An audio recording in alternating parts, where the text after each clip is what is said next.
ایک doctor Albert Bandura تھے جنہوں نے دنیا کے سامنے تھیوری پیش کی تھی اور انہوں نے اس کا عملی ثبوت بھی دیا۔ وہ عام طور پر فوبکس کے ساتھ کام کرتے تھے، ان لوگوں کے ساتھ کام کرتے تھے جن کو کسی نہ کسی چیز کا ڈر لگتا ہے اور اس وجہ سے ان کی زندگی رک جاتی ہے، اور انہوں نے دیکھا کہ یہ لوگ سمجھانے بجانے سے نہیں سمجھتے، اور انہوں نے یہ بھی دیکھا کہ ان کو عملی طور پر اگر کسی کام میں ڈالیں تو ان کی چیخیں نکل جاتی ہیں۔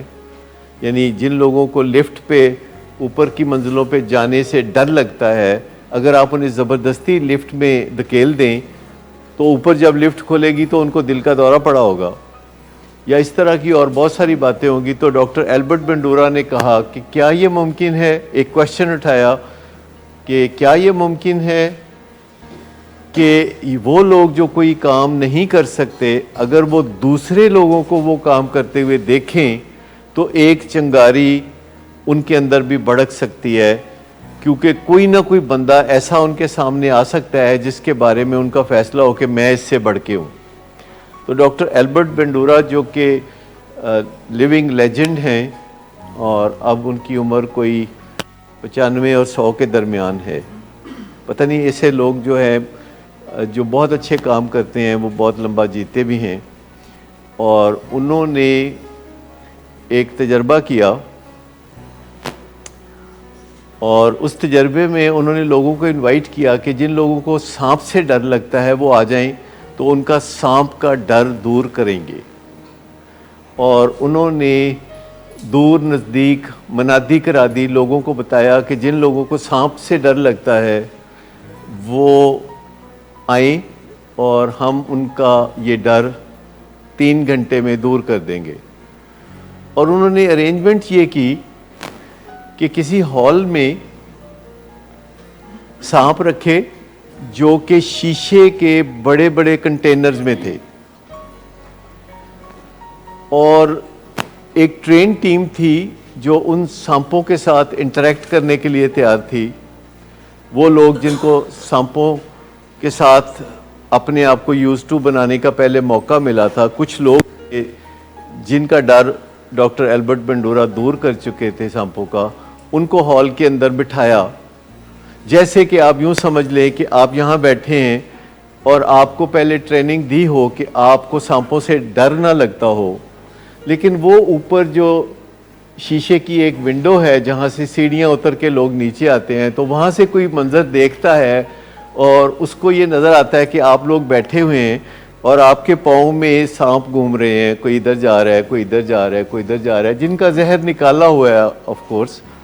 تو وہ جو بندہ ہے وہ اندر آنے کی جرات نہیں کرے گا، لیکن وہ وہاں سے ونڈو پہ شیشے کے دوسری جانب سے اگر مسلسل دیکھ رہا ہے اور آپ کے پاؤں کے قریب سے کوئی سانپ گزر رہا ہے اور آپ اسے اٹھا کے تو گود میں رکھ لیتے ہیں یا گلے میں پہن لیتے ہیں یا اس کے ساتھ ایسے ہی کھیلنا شروع کر دیتے ہیں، اور وہ وہاں سے دیکھ رہا ہے، اور کبھی اس کی یہاں پہ نظر پڑتی ہے، کبھی اس کی یہاں پہ نظر پڑتی ہے، کبھی اس کی وہاں پہ نظر پڑتی ہے، تو اس کے اندر کیا چینجز آ سکتی ہیں؟ میں بھی یہ کر سکتا ہوں، لیکن یہ شاید بہت بڑی چھلانگ ہو کہ اگر وہ یہ سوچے کہ میں بھی یہ کر سکتا ہوں۔ لیکن اگر آپ کے پاؤں میں سانپ نہ گھوم رہے ہوں، لیکن یہاں سٹیج پہ ایک شیشے کا کنٹینر ہو، اس کنٹینر میں سانپ موجود ہو، اور ایک ماہر اس کنٹینر کا ڈھکنا اٹھا کے تو اس کو نکال کے اپنے گلے میں ڈال لیتا ہے اور اس کے بعد پھر واپس رکھ دیتا ہے، تو باقی ہال میں کوئی سانپ نہیں ہے، تو کوئی وہاں سے سیڑھیاں اتر کے اس شیشے کے دروازے کے پرلی طرف آ سکتا ہے، اور اگر وہاں بیٹھ کے اس کو لگے کہ کوئی پرابلم تو نہیں ہے اور وہ سٹیج پہ آ سکتا ہے، کنٹینر بند ہو تو وہ اس کو کنٹینر کو اوپر سے دیکھ سکتا ہے، ہاتھ مار سکتا ہے، اور پھر یہ ہمت بھی وہ کر سکتا ہے کہ گلوز پہن کے اور پھر گلوز اتار کے وہ کنٹینر کا ڈھکنا اٹھا کے سانپ کو پونچھل کی طرف سے، دم کی طرف سے ہاتھ لگاتا ہے، اور اس طرح کرتے کرتے کوئی ایک آدھ بندہ جو کہ پہلے سے ٹرینڈ نہیں تھا وہ سانپ کو ہینڈل کرنا شروع کر دیتا ہے، تو دوسرے بندے کے اندر بھی غیرت جاگ پڑتی ہے۔ انسانوں کی ایک یہ غیرت بھی چیز ہوتی ہے پازیٹیو، کہ وہ جاگ پڑتی ہے، وہ کہتا ہے اگر یہ بندہ کر سکتا ہے نا، اگر یہ کر سکتا ہے نا، تو میں تو اس سے بڑھیا ہوں، میں تو پھر کر ہی سکتا ہوں۔ اور ڈاکٹر البرٹ بنڈورا نے ایک ہی 3 گھنٹے کے سیشن میں 200 سے زیادہ لوگوں کو سانپ ہینڈلنگ یعنی سنیک ہینڈلنگ سکھا دی. تو سوال یہ پیدا ہوتا ہے کہ جو لوگ سنیک ہینڈل نہیں کر سکتے تھے اس مارننگ میں، دوپہر کو جب وہ سنیک ہینڈل کرنے لگے تو کیا فرق پڑا؟ نتھنگ از امپاسبل، کیونکہ پہلے میں یہ نہیں کر سکتا تھا تو اب میں یہ کر سکتا ہوں. If I can do this then I can do that also. اگر میں یہ کر سکتا ہوں تو پھر میں وہ بھی کر سکتا ہوں. There is a basic change in the belief کہ جو میں نہیں کر سکتا اگر میں چاہوں تو میں وہ کر سکتا ہوں، اگر کسی اور نے بھی کیا ہو یا نہ کیا ہو. جو لرننگ ہے دنیا میں وہ بھائی آبزرویشن ہے. کوئی ایک بندہ کوئی بزنس کرتا ہے تو اس کو دیکھا دیکھی ہمیشہ دوسرے لوگ بزنس کرتے ہیں، اور پھر تیسرے لوگ کرتے ہیں، پھر بہت سارے لوگ کرتے ہیں. دنیا میں جتنے بھی بزنس ہے دیکھا دیکھی کیے جا سکتے ہیں اور دیکھا دیکھی لوگ کرتے ہیں. دنیا میں جو سب سے زیادہ کامن بزنس ہے وہ زراعت کا ہے، اور آپ دیکھیں دنیا میں ابھی بھی 60% لوگ زراعت کے پیشے سے منسلک ہیں. پہلے 100% لوگ زراعت کے پیشے سے منسلک تھے. آہستہ آہستہ لوگوں نے اور پیشے نکالنے شروع کر دیے. پاکستان میں 1960 میں اینگل آئرن اور سریے وغیرہ کی ملوں کا رواج ہوا اور لوگوں نے یہ بزنس کرنا شروع کیا. 70s میں پولٹری کا کام آ گیا. 80s میں کچھ ریسٹورنٹس کا کام آنا شروع ہو گیا. 90s میں پھر آئی ٹی کا اور اس قسم کے کام آنے شروع ہو گئے. لوگوں نے دیکھ کے کرنا شروع کر دیا. 70s میں لوگوں نے دبئی جانا شروع کیا آمدنی بڑھانے کے لیے، مڈل ایسٹ جانا شروع کیا، پھر یورپ جانا شروع کیا، پھر امریکہ جانا شروع کیا. دیکھا دیکھی. دنیا میں سب سے زیادہ کام دیکھا دیکھی ہوتے ہیں. اور اگر آپ کوئی کام کرنا چاہتے ہیں اور آپ کو لگتا ہے کہ آپ کر نہیں سکتے تو پھر آپ کو ایسے بندے کی تلاش ہونی چاہیے کہ جو کام وہ کر سکتا ہے. بنیادی theory learning by observation Albert Bandura کی ہے، جو کہ امریکہ کے ریناؤنڈ سائیکیٹرسٹ ہے، اور انہوں نے دنیا کے فوبکس کو دوبارہ جینا سکھایا. جو لوگ خوف زدہ رہتے ہیں جینا سکھایا. دیکھیں ڈرنا کوئی بری بات نہیں ہے، خوف زدہ ہونا بہت بری بات ہے، اور ان دونوں میں زمین آسمان کا فرق ہے. اگر کوئی سانپ ہو آپ کے سامنے جس میں زہر ہے اور آپ کے وہ قریب ہو تو ڈرنا ایک فطری بات ہے. لیکن اگر کسی سانپ کا زہر نکالا گیا ہو اور آپ اسے اس سکرین پہ یا دیکھ رہے ہوں تو آپ کو اس سے ڈرنے کی ضرورت نہیں ہے. لیکن جن لوگوں کو سانپوں سے ڈر لگتا ہے وہ اس کو سکرین پہ بھی دیکھیں تو ان کو ڈر لگتا ہے، وہ تصور میں دیکھیں تو ان کو ڈر لگتا ہے، وہ تصویر میں دیکھیں تو انہیں ڈر لگتا ہے. لیکن اگر آپ کوئی کام کرنا چاہتے ہیں اور آپ اپنے آپ کو کنونس نہیں کر پا رہے ہیں یا کوئی آپ کو کنونس نہیں کر پا رہا ہے تو آپ کسی ایسے بندے کو ملنا جلنا شروع کر دیں جو وہ کام کامیابی سے کرنا شروع ہو گیا ہے.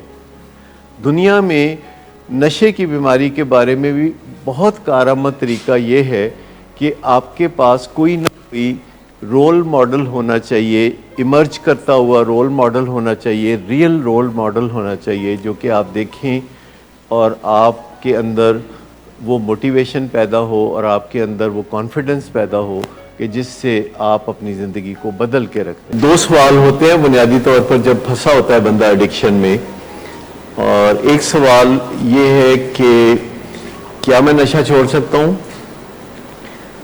یہ کیپیبلٹی اپنی کویشچن کرتا ہے بندہ کہ کیا میں یہ کام کر سکتا ہوں، کیونکہ کئی دفعہ اس نے نشہ چھوڑنے کی کوشش کی ہوتی ہے اور وہ چھوڑ نہیں پایا ہوتا، اور وہ بار بار سوچتا ہے کین آئی ڈو اٹ.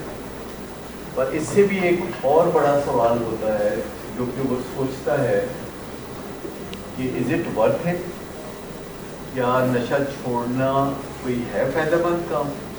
یہ 2 سوال ہیں جن کا جواب آپ کے اندر سے جب یس میں آتا ہے تو آپ آگے چلنا شروع کرتے ہیں. پہلا یہ کہ کیا میں نشہ چھوڑ سکتا ہوں؟ تو اس کے لیے بیسٹ یہ ہے کہ آپ دیکھیں کچھ لوگوں کو جنہوں نے نشہ چھوڑا ہے، تو پھر آپ کو پتہ چلے گا کہ وہ بالکل آپ جیسے ہیں. اگر وہ چھوڑ سکتے ہیں تو آپ بھی چھوڑ سکتے ہیں. اور دوسری بات یہ کہ از اٹ ورتھ اٹ، یعنی جتنی محنت لگے گی فائدہ اتنا ہوگا. کیونکہ کوئی بھی کام ہم انسان کرتے ہیں تو ہم اپنی انویسٹمنٹ کو فائدے سے ضرور کمپیئر کرتے ہیں کہ اس میں جو انویسٹمنٹ ہے، انویسٹمنٹ ایک بڑا لفظ ہے جس میں آپ کی تمام جد و جہد کو میں انویسٹمنٹ کہہ رہا ہوں، اس ٹائم کو میں انویسٹمنٹ کہہ رہا ہوں جو اس میں آپ لگا رہے ہیں، اس رقم کو میں انویسٹمنٹ کہہ رہا ہوں جو آپ خرچ کرتے ہیں، اور یہ جو تمام جد و جہد ہے وہ ایک انویسٹمنٹ ہے. اور آپ سوچتے از اٹ ورتھ اٹ، کیا یہ چھوڑنے سے آخر میں سمجھوں گا کہ چنگا کیتا ہے آخر میں، کیونکہ اس میں کنفیوژن ہے کہ آپ کے پیرنٹس یہ سوچتے ہیں کہ جو ہی آپ نشہ چھوڑ دیں گے آپ کو بڑی خوشیاں چڑھ جائیں گی. پیرنٹس یہ سوچتے ہیں کہ جب آپ نشہ چھوڑیں گے تو آپ کو بہت خوشیاں چڑھیں گی. حقیقت یہ ہے کہ جب آپ نشہ چھوڑتے ہیں تو آپ کو فوری طور پر خوشیاں نہیں چڑھتی، بلکہ آپ کا موڈ خراب ہوتا ہے، آپ کو ایمپٹینس فیل ہوتی ہے، آپ کو بے چینی محسوس ہوتی ہے، آپ کو کریونگ محسوس ہوتی ہے، اور آپ کو خوشیاں نہیں چڑھتی. پر ان دی لانگ رن آپ نے دیکھا ہے کہ اس کے فائدے ہوتے ہیں. تو ایک بہت بڑا کویشچن یہ ہے، از اٹ ورتھ اٹ؟ کوئی کام کرنے سے پہلے آپ جب دکان پہ کھڑے ہو کے کوئی چیز خرید رہے ہوتے ہیں اور آپ تقریباً کنونس ہوتے ہیں تو آپ کے پاس دو ہی سوال ہوتے ہیں، کین آئی بائی اٹ، میرے پاس پیسے ہیں جو میں یہ خرید لوں، اور دوسرا یہ کہ از اٹ ورتھ اٹ، اتنے پیسوں کی چیز ہے یہ.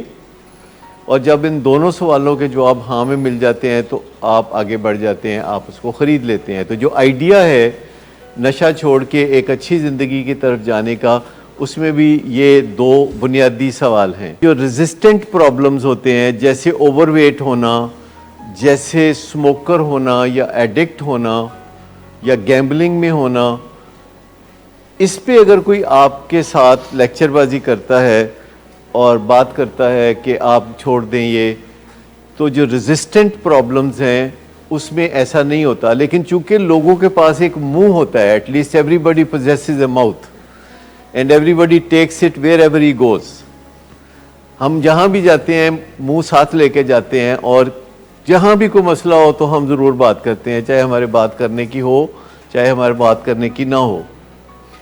تو ریزسٹنٹ جو پرابلم ہے اور کمپلیکیٹڈ جو پرابلمز ہے، جیسے کہ ایڈکشن ہے، جیسے کہ ڈائبٹیز ہے، جیسے کہ بائیپولر ڈس آرڈر ہے، یا کارڈیو واسکولر ڈس آرڈرز ہیں، یا اور اس طرح کی پرائمری کرونک بیماریاں ہیں جو ریزسٹنٹ پرابلمز ہیں.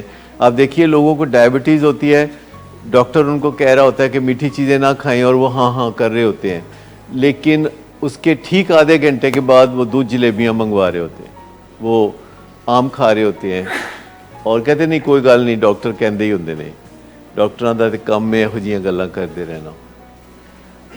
تو ریزسٹنٹ پرابلم میں خالی قائل کرنا، پرسویٹ کرنا کام نہیں کرتا. ریزسٹنٹ پرابلم میں جو چیز کام آتی ہے وہ پریکٹس ہے، پریکٹیکلی کسی چیز کو کرنا ہے. لیکن پریکٹیکلی کسی چیز کو کرنا اس بندے کے بس کی بات ہوتی تو اتنا مسئلہ کیا تھا. دیکھیے بات یا پرسویژن یا قائل کرنا اس سے کام نہیں بنتا، عملی طور پر کسی کام کو کر کے دیکھنا ویسے اس لیے زیادہ تر لوگ کر نہیں پاتے. لیکن ان دونوں کے ان بٹوین کیا ہے، یعنی کسی کو بات چیت کے ذریعے بدلنے کی کوشش کرنا یا کسی کو عملی طور پر پریکٹس کروا دینا کہ وہ کر کے دیکھ لے. جیسے کہ اگر کسی بندے کو ہوائی سفر سے ڈر لگتا ہے اور آپ اس کو لیکچر دیں کہ ہوائی سفر بہت محفوظ ہوتا ہے، تو وہ کہتے ہیں نہیں مجھے ڈر لگتا ہے میں نہیں جا سکتا. اب ماہرین کہتے ہیں کہ ایئر ٹریول کا جو خوف ہے وہ ختم ہوگا جب کوئی بندہ ایئر ٹریول کرے گا. اور اسی طرح اور بہت ساری چیزوں کا جو خوف ہے، وہ جیسے سٹیج پہ بات کرنے کا کئی لوگوں کو خوف ہوتا ہے اور انہیں لگتا ہے کہ یہ کوئی بہت خطرناک کام ہے، اور انہیں کوئی کہے کہ سٹیج پہ بات کرو تو وہ اس پہ آسانی سے آمادہ نہیں ہوتے. تو مجھے یہ بتائیے کہ کسی کو سمجھانا بجھانا اگر کام نہیں کرتا اور عملی طور پر وہ پریکٹیکلی وہ کام کرنے کے لیے بندہ آمادہ نہیں ہے، یعنی جیسے نشہ چھوڑنا، عملی طور پر وہ آمادہ نہیں ہے. تو یہ جو باتیں ہیں کہ خالی سمجھانا بجھانا اور دوسری بات یہ ہے کہ عملی طور پر وہ کام کر گزرنا, اس کے ان بٹوین کیا ہے, دیکھنا, کسی کو کرتے ہوئے دیکھنا, یہ ان بٹوین بہت بڑا کام ہے. رائے مورل ماڈل تھا نا جس میں یہ سمجھا جاتا تھا کہ اس انسان میں نا اچھائی کی, رائچسنس کی, موریلٹی کی کمی ہے, اور اگر اس چیز کے انجیکشنز اسے لگائے جائیں تو پھر تو اس کا مسئلہ حل ہو جائے گا. تو پھر بہت زیادہ ریلیجن, رائچسنس, موریلٹی کی باتیں ہونے لگیں. اور میں بتا رہا تھا کہ اسی سے ملتی جلتی ایک چیز یہ ہوتی ہے کہ سم ہاؤ لگتا ہے کہ اگر ان کو کام کاج, تعلیم یا اتنا مصروف کر دیا جائے تو پھر تو ان کے ذہن میں کوئی ڈرگ ایڈکشن ریلیٹڈ خیال ہی نہیں آئے. مرتبہ نا جو ہمارا ریئل ایشو ہے نا جسے ایڈکشن کہتے ہیں, اس کی طرف دیکھنا بہت پینفل ہوتا ہے. تو ہم پھر جو اچھی اچھی باتیں یا پلیزنٹ لگنے والے خیالات ہیں نا ان کی طرف اپنی توجہ کر لیتے ہیں, پر مسئلہ یہ ہے کہ وہ سلوشن نہیں ہوتا, وہ ان اٹس اون رائٹ ایک اچھی پریکٹس ہوتی ہے. کنٹرول کر کے کرو, کبھی کبھی کرو تو پھر ایڈکٹ نہیں بنتے. آئندہ سے ذرا دھیان سے کرنی ہے, بہت زیادہ نہیں کرنی. اس میں دو ماڈلز جو ہے نا وہ بڑے امپورٹنٹ ہیں سمجھنے والے. ایک کا نام ہے ویٹ مورل ماڈل, جس میں وہ ول پاور پر بہت زیادہ بات ہوتی ہے, موٹیویشن کو بہت زیادہ سمجھا جاتا ہے, ترجیح دی جاتی ہے. آپ نے بڑی ایسی باتیں سنی ہوں گی کہ نشے کا علاج ہو سکتا ہے اگر کوئی بڑا موٹیویٹڈ ہو, اگر ول پاور بہت زیادہ ہو تو آپ چھوڑ سکتے ہیں. یا ایسی باتیں بھی کہ اگر کوئی انسان خود سے چاہے تو چھوڑ ہی سکتا ہے. سنیے ایسی باتیں, بڑی کامن سی بات. جب تک اندر سے آواز نہیں آئے گی تب تک کوئی چینج نہیں آئے گا. یہ باتیں بالکل غلط ہیں, یہ باتیں میتھس ہیں, یعنی یہ ایسی باتیں جس میں کوئی حقیقت نہیں ہے. اندر سے آواز کبھی بھی نہیں آئے گی جب تک آپ باہر سے کوشش نہیں کریں گے. جب لوگ رمضان کے روزوں کا حوالہ دیتے ہیں کہ 28 دن 29 دن میں نے نہیں کیا نشہ اور اسی لیے میں تو ایڈکٹ نہیں ہوں, تو کیا وہ 28 دن اس تسلی میں نہیں گزر گئے ہوتے کہ چاند رات کو کرنی ہے, اس کے بعد کرتے رہنا ہے؟ یہ بات تو یہیں پر غلط ثابت ہوگی کہ ول پاور یا اس طرح کی چیزیں جو ہیں یہ آپ کو اس میں سے نکال سکتی ہیں, یا آپ کا بہت اختیار ہوگا اس چیز پر, آپ کی موٹیویشن بہت بڑھ جائے تو آپ نشے سے چھٹکارا حاصل کر سکتے ہیں. پھر ایک دوسرا ماڈل یہ کہتا ہے کہ صاف ہو جاؤ, یعنی نیک ہو جاؤ. نیک ہو جاتے ہیں تو یہ بیماریاں بھی ٹھیک ہو جاتی ہیں. اکثر فیملیز کا بھی یہ خیال کہیں نہ کہیں ہوتا ہے کہ جتنا مذہب سے قریب ہوتے جاؤ گے نا اتنا اس طرح کی بیماری دور ہوتی جائے گی. بیماریوں کا علاج ہوتا ہے یا بیماریوں پہ ہم ٹوٹکے آزماتے ہیں؟ علاج ہوتا ہے نا, تو پھر پہلے یہ ڈیزیز کانسیپٹ کلیئر کرنے کی ضرورت ہوتی ہے کہ یہ ایک بیماری ہے.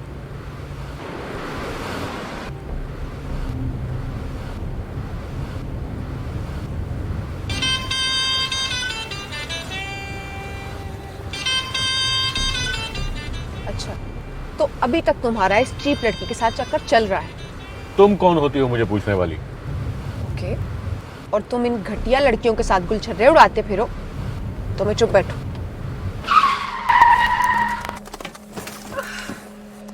Get out. شراب نوشی کی وجہ کردار کی خرابی نہیں, موڈ کی خرابی ہے. شراب نوشی کبھی بھی نشے کی بیماری میں بدل سکتی ہے. نشے کی بیماری ہر سٹیج پر قابل علاج ہے. مدد حاصل کیجیے, کیونکہ وہ ایسا نہیں کرے گا. ولنگ ویز سے مدد حاصل کیجیے, کہیں سے بھی مدد حاصل کیجیے, لیکن فوری مدد حاصل کیجیے. جس معجزے کے انتظار میں آپ نے بہت دیر کر دی اب وہ دستک دے رہا ہے. مدد حاصل کیجیے, مدد حاصل کیجیے, مدد حاصل کیجیے.